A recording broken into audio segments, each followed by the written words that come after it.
Hey guys, Anthony here with an updated tutorial on how to redeem an Amazon gift card. First, you'll have to go to the respective Amazon website.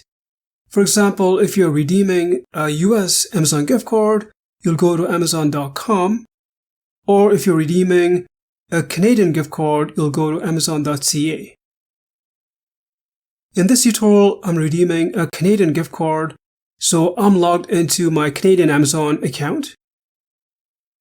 Next, go to the gift card section in the menu up top, and then you'll see these submenu items. Click on Redeem Gift Cards. In this box, enter your gift card claim code without dashes, and then click Apply to your balance.